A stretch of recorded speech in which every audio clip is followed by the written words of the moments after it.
the story of German convert Wilfred Hoffman, who was fascinated by Surah Al-Anam, verse 164. Converts to Islam from Germany, Murad Wilfred Hoffman, conveyed his personal experience which he called the road to Mecca. He admitted that he was fascinated by Surah Al-Anam, verse 164. This personal experience is contained in a book entitled Thought Upheaval, Diary of a German Muslim, Gema Insani Press, 1998. He made a note dated February 5, 1983. That was 2 years and 5 months after he converted to Islam. Hoffman recited 2 sentences of the Shahada on September 25, 1980.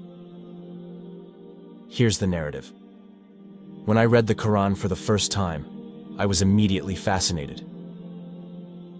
In fact, I took a lesson from verse 164 of Surah Al-Anam, and a sinner will not bear the sins of others. I understand an error in Christian teaching about inherited sin.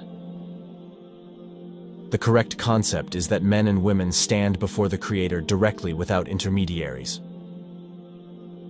No one can intercede with Allah without His permission, part of the verse of Kursi, Surah Al-Baqarah 255. And Surah Al-An'am, verse 164, in turn carries another essential meaning, namely, the denial of the concept of Adam's first sin.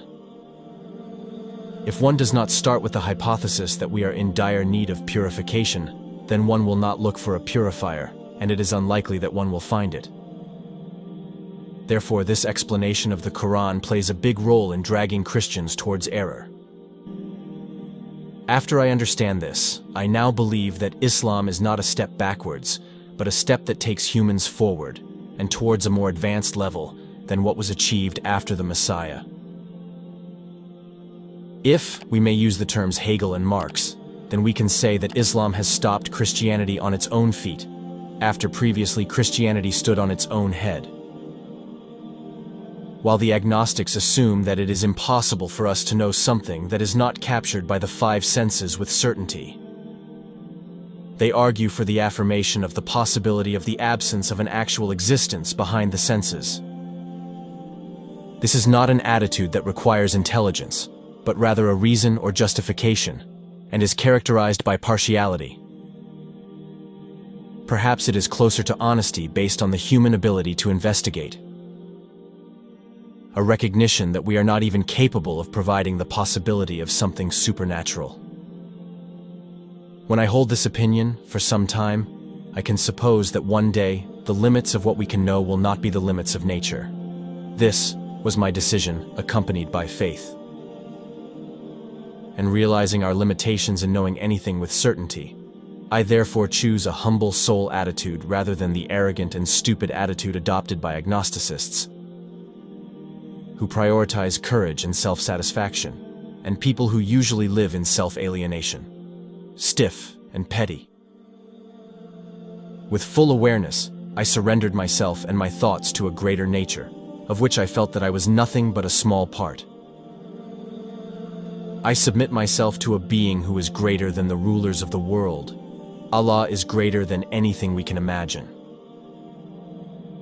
When I say this, I really don't want to lead anyone onto a slippery slope by trying to introduce God to human characteristics. The number of Al-Asma'ul Husna, namely 99, is a problem.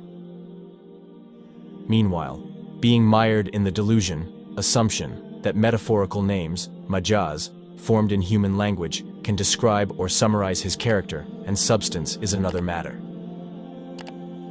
To the extent that we are prisoners of the dictionary that we have created ourselves, to the extent that we are clear of our abilities, even with the help of revelation, these names cannot be known except for a few fragments of the comprehensive nature of God. Whatever I say, it is really only a little of the many. Convert to Islam. His name before he converted to Islam was Wilfred Hoffman.